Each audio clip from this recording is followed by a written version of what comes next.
Hello, you beautiful, awaken and evolving souls, and welcome to the space and time. My name is Gabriel Lugo, and here I talk from self to self.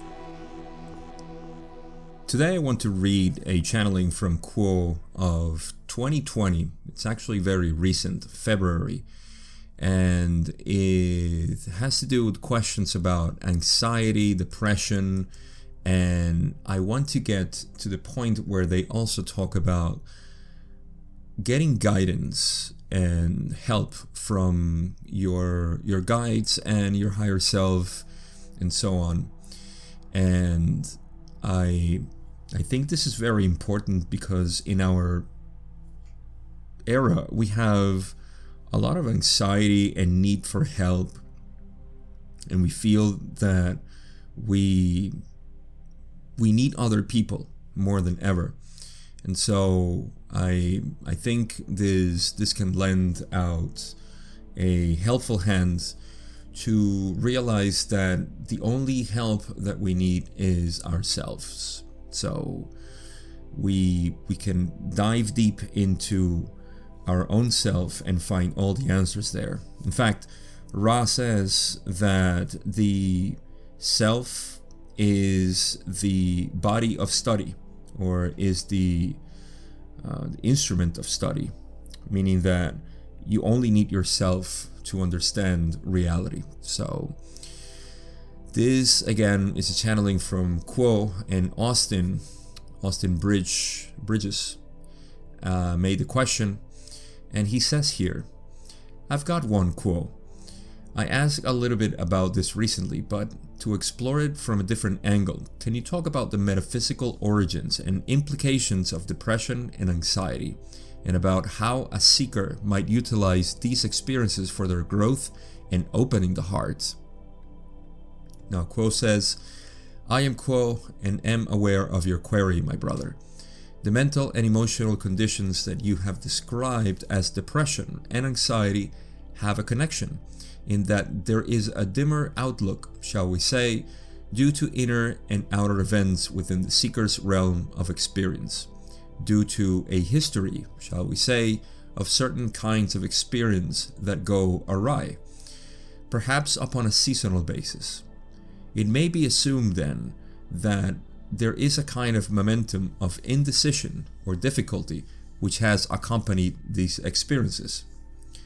When the experience of the seeker is led by the inspiration to investigate further into the causes of such experience, the experiences tend in the beginning to intensify in order to give the seeker a more magnified image of the situation.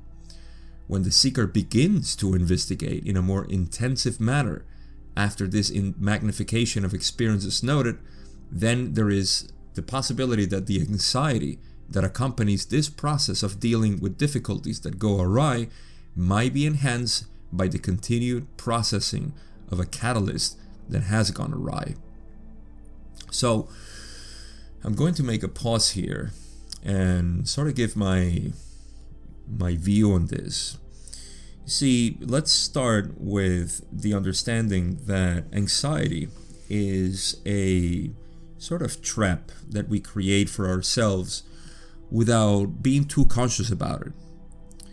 It is I'm going to talk about this at a subconscious level. So what happens is that we have created like I said, a trap in our way of processing life that sort of like traps us in this fear of dealing or facing something. And so because we cannot bear to process a specific emotion, we get into the state of anxiety. And it's an emotional reaction of us not trying, or actually trying to avoid the experience. And so this, of course, as any other catalyst, will repeat often until we face it and we finally get rid of it.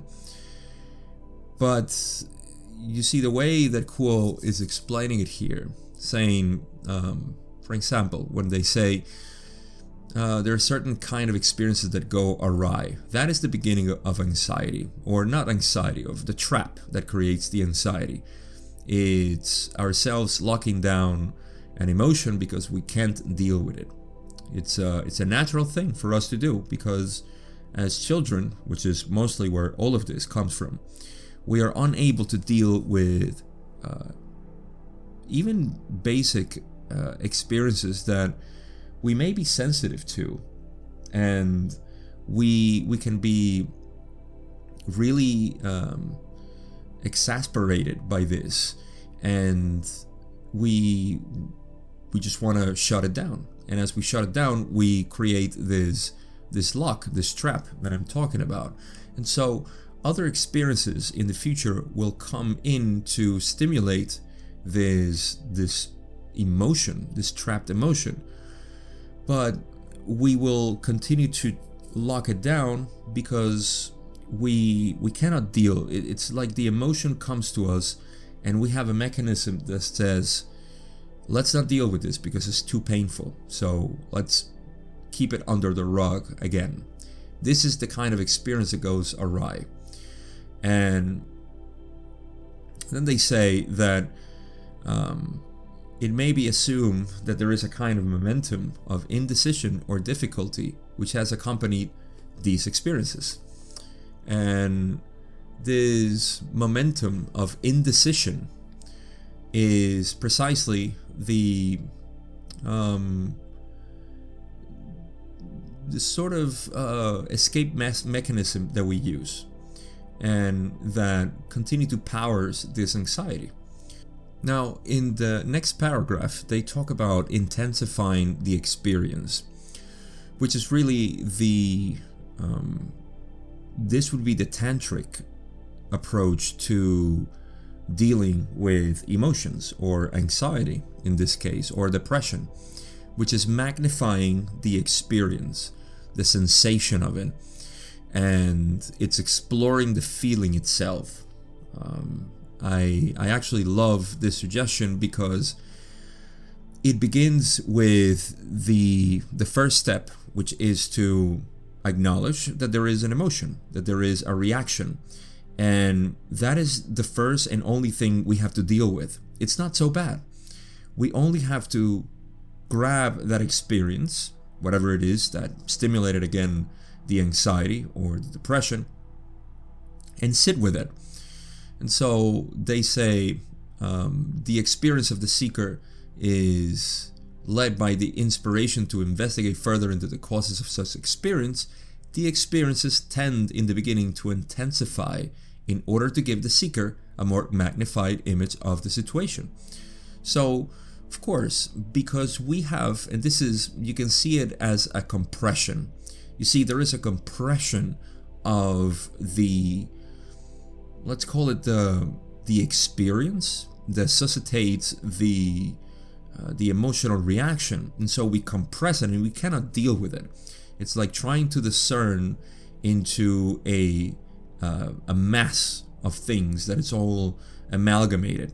You need to intensify, you need to put it under a microscope. And so this microscope is really the intensification of the experience, of the feeling itself. Let's explore this feeling. Let's see what it's made of. Maybe it's not so bad. And as it turns out, it's never too bad, actually. So, as you do this, they say, when the seeker begins to investigate in a more intensive manner, meaning that we actually go and explore and say, okay, I'm going to face this. I'm going to see what's behind all of this, or what's beneath all of this. They say, after this magnification of experience is noted, then there is the possibility that the anxiety that accompanies this process of dealing with difficulties that go awry might be enhanced by the continued processing of a catalyst that has gone awry. So you're able to see as it enhances, you see that the picture becomes clearer, as opposed to be a faint dot in the far distance. It starts to become more clear. You start to see more more clarity into it. And now you can see the catalyst that has gone awry. You can see where, for example, your fear for something specific comes from, and it's just from an experience that you can now process, and you can see with your maturity at this point, and your ability to see yourself. One crucial thing is to go into the exploration of the self and know who you truly are to deal with this, because you may approach this with, say, an egoic perception of yourself, and that's just going to lead you to cycles and spirals again. So this is why they also say that meditation it's important, and I'll get to that in a minute. But this is the process. You want to sit. You want to say, okay, I've been going away from you, running away from you for a long time. So let me sit down and see what happens. What's going on with you? Talking to it as if it was a child or an object that is just, you have been ignoring for a while. And so there's more to what Kuo said. And they continue saying, there is also the suggestion by many who have had these experiences that it is well to engage in the meditative state when processing the catalyst that is associated with the depression or the anxiety. Within the meditative state, oftentimes there are various levels or layers to the anxiety, to the depression that results when the anxiety's fear is borne out. Born is B-O-R-N-E, taken out. It's carried out. The levels of experience then can be seen more clearly and felt or apprehended more profoundly within the meditative state. There is the assistance available within the meditative state of the subconscious mind that can reveal to the seeker many aspects of the depression and anxiety that have been hidden from the seeker thus far. So, as we explore our anxiety, as we explore the feeling of it, and we sit with it and not run away, not look for an escape mechanism or a coping mechanism to disguise it, or just cover it with something else. Then we go into it, and in the meditative state is where we're going to find the assistance of the subconscious, because the subconscious has everything recorded in it. And so things that you usually just repress with a conscious action can be revealed in a meditative state where you are allowing your subconscious to express itself, to talk, as it were, to you. And this starts to reveal more aspects, layers of the anxiety, which you can now explore. And you see, normally we would feel that this is something that we must be afraid of, trying to explore our anxiety. What am I going to uncover? Things I don't want to face. Maybe I should just put it off. And the fact is that when we do this, it's, for the most part, we just find we laugh. Seriously, when we explore this and we find out the core of our anxiety, we have nothing else but laugh. Laugh because we realize that it wasn't so bad after all, that in fact it was just something mild or even non-deserving of our intense emotions. It becomes something so easy to deal with because we realize how simple it was. We complicated it with layers of fear.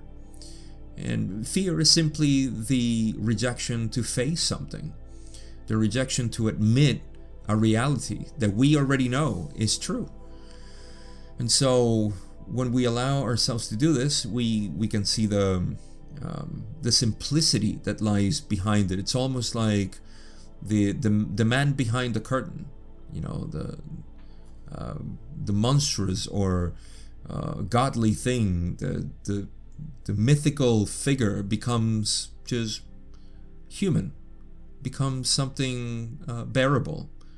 The big shadow reveals itself as a harmless cat, And so in the meditative state, we're able to do this.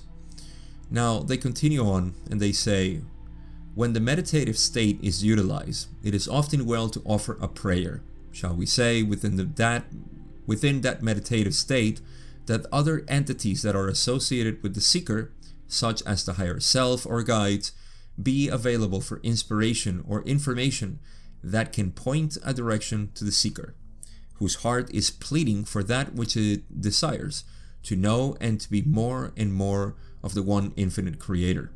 For each of us, as seekers of truth, contain the Creator within, and each of us has the ability to reveal more and more of that Creator as we process this catalyst that is so rampant upon your third density illusion at this time.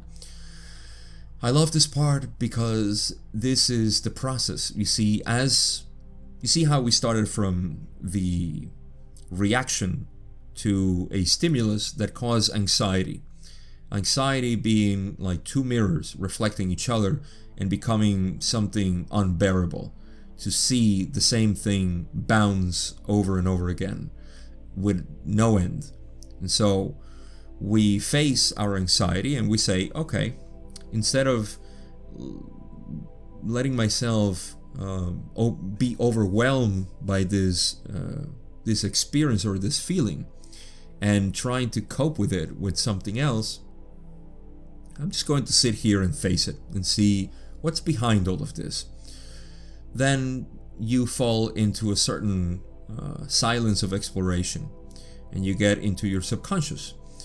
Now, in your subconscious, you're going to see layers, like I said, layers upon layers of things that are coming out, and you simply see. It's almost like watching a tape recorder and revisiting those experiences. And as you do this is where Quo says that it is well to offer a prayer to those who are your guides, or simply ask for guidance and inspiration from those who can be of help to you. Would be whoever you are attached to or have a sort of connection with. It could be family who are dead, deceased family members, or it could be angels, it could be Jesus, it could be the Confederation of Planets, it could be whoever. And as you do this, they will be able to help you. Now, who is they? These are aspects of yourself. You see, I love the idea to see the Confederation entities as other humanoids that exist in the universe, but the reality is that they don't live in a physical world. They live more as a sort of influence, or what we know as principles that are simply available to us. And if this sounds sort of strange because we're talking to an entity and so they must have a sort of body and all of that, just see that they never have an identity. See that in the same way that we talk to entities, we talk to ourselves. So the question is, who is actually talking to ourselves, and who is ourselves? So you begin to see that the universe itself is just a vast sea of influences, and of course in the direction of the will, which is us, the apparent self has will. That will is directed towards certain information. So when you are seeking healing, of course those principles that exist in the universe will align with yourself and want to bring this peace, this harmony that is the nature of the self, the universe itself. And so this is what they're saying. Simply seek help, as not because they're going to intervene and do the work for you, but because those principles will be able to work through you.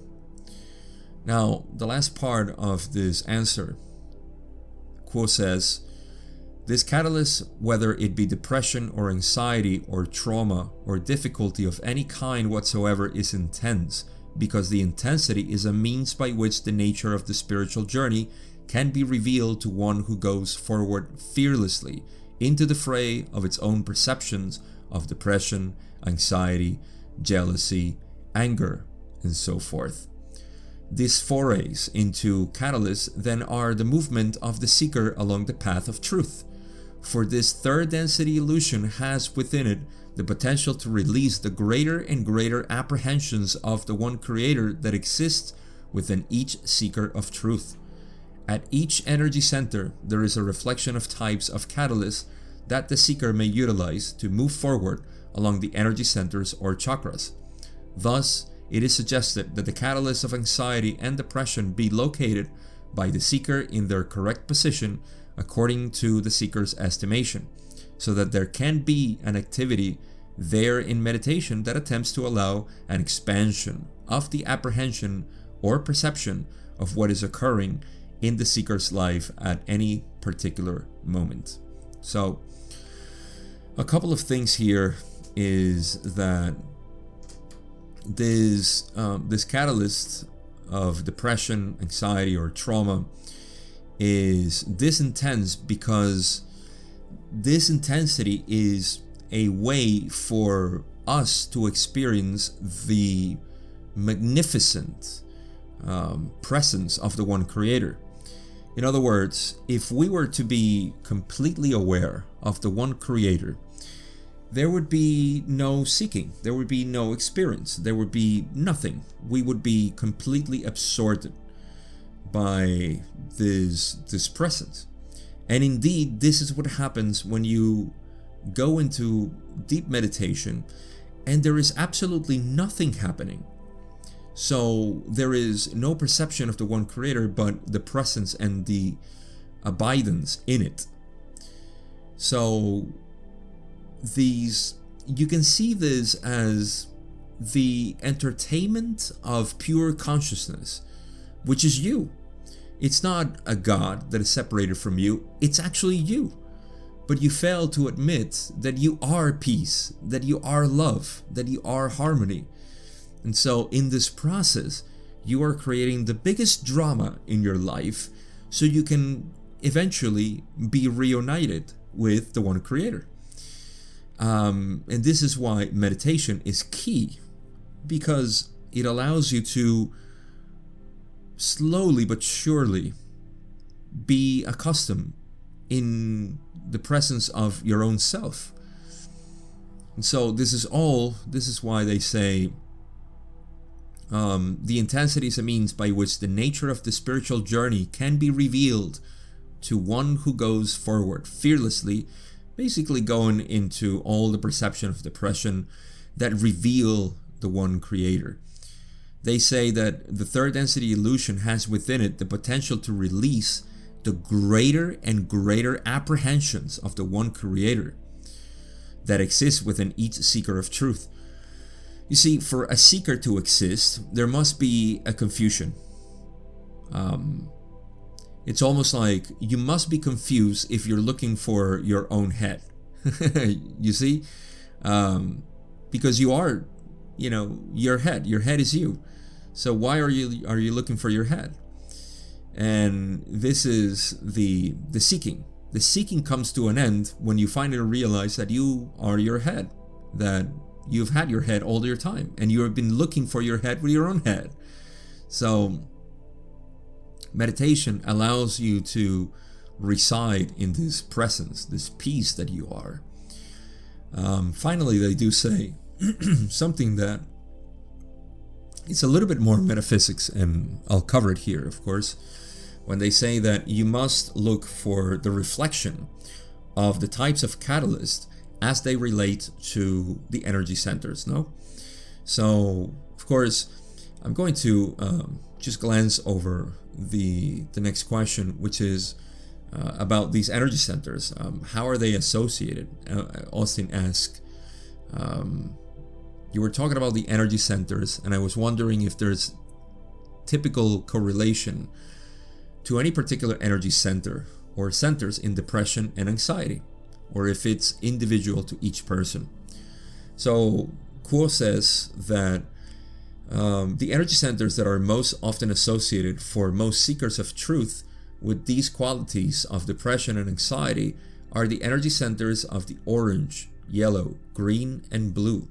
For there may be interaction between these energy centers according to the seeker's ability to process its catalyst.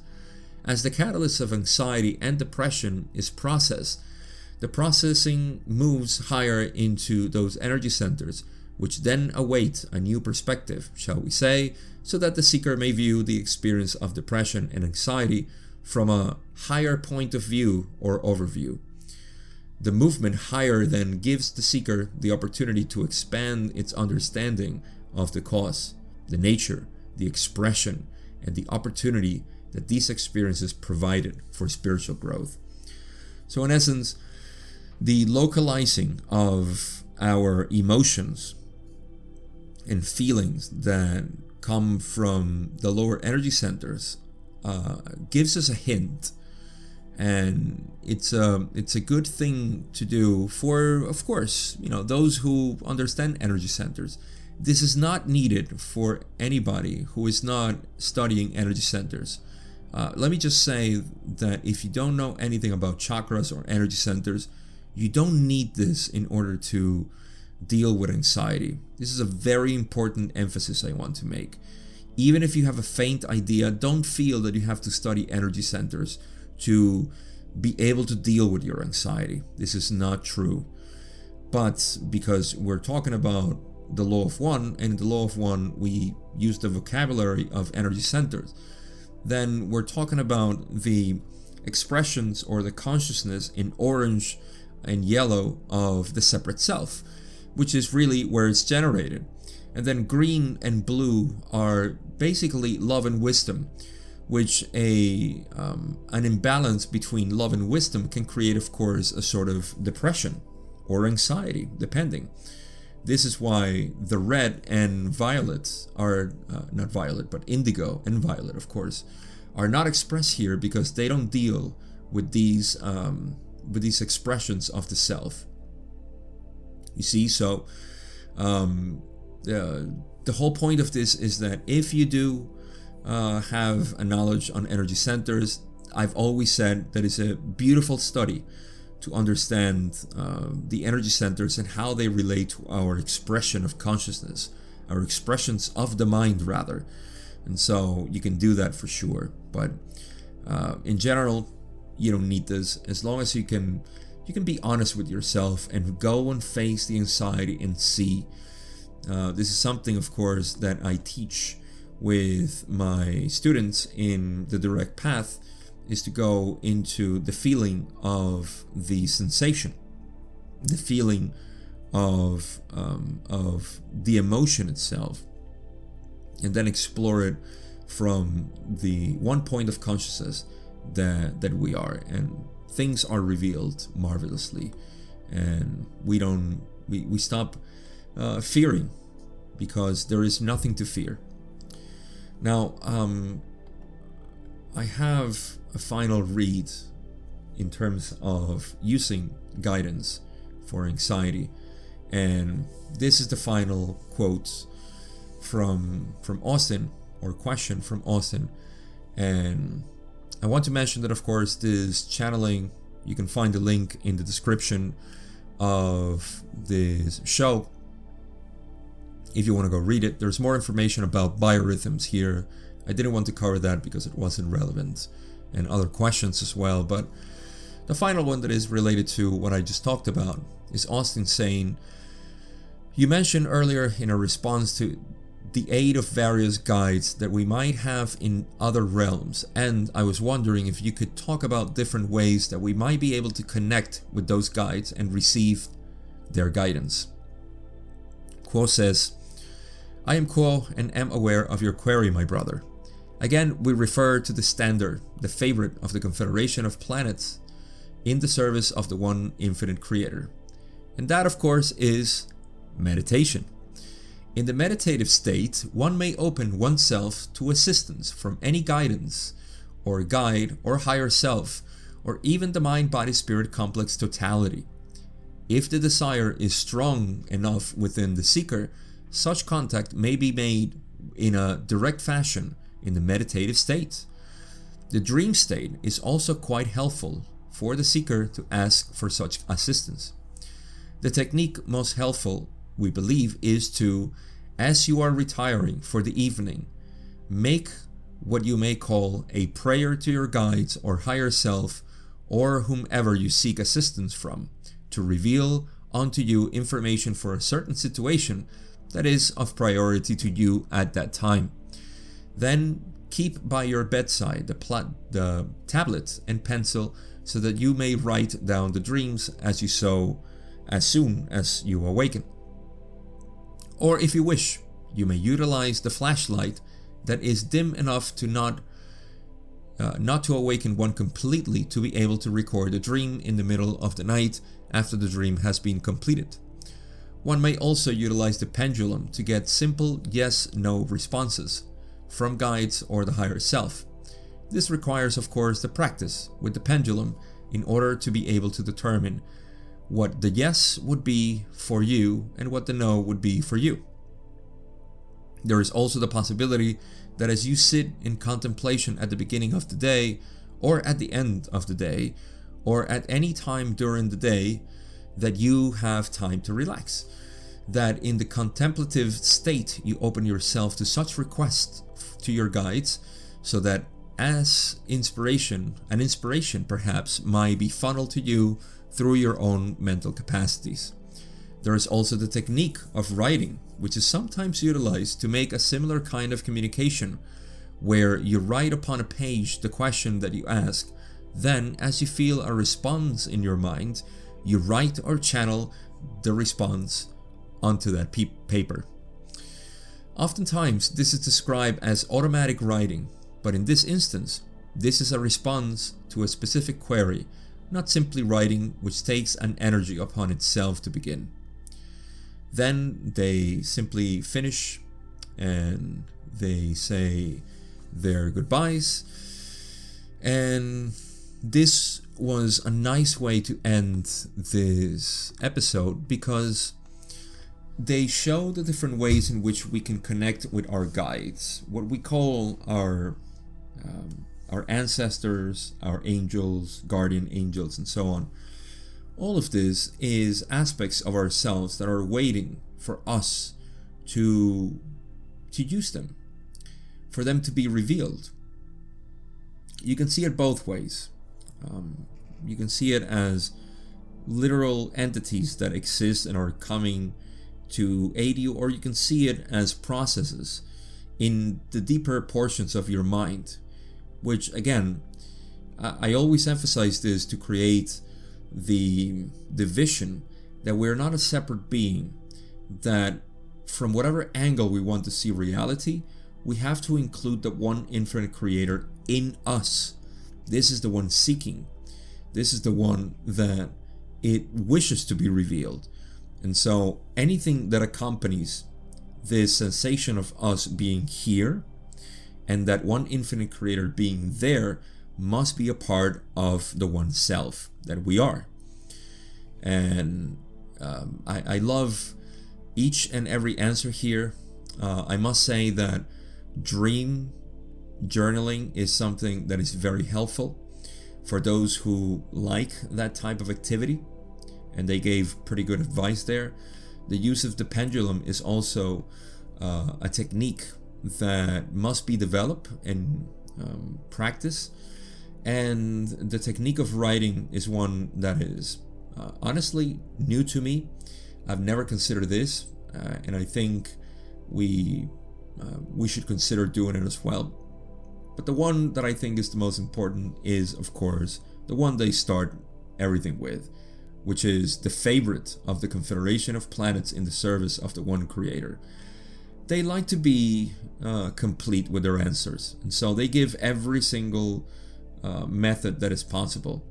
But pay attention always to what they say, because there are hidden messages, not hidden in the way of being obscure or anything, but just simply there are hints into their preferences and what they think is the best. And to me, that is, of course, meditation, like they say. Because in this state, we open ourselves to everything that we are.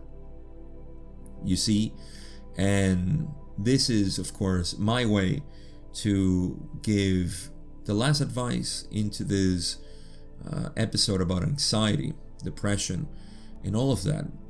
We are generating this by a ceaseless activity in our mind to deal with it. You see, it's not that our mind is working against us.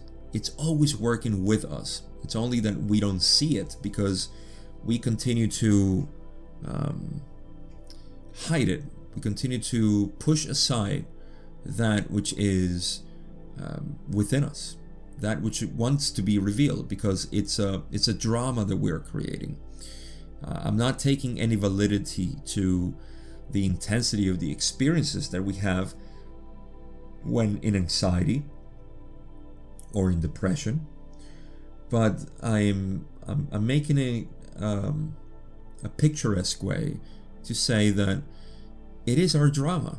We are wishing to, in our subconscious, we're wishing that this could be revealed finally, so that we can experience a huge expansion in our heart of being, which is love, no fear, which is understanding and not the intolerance, and which is peace and harmony, not the conflict that we seem to generate.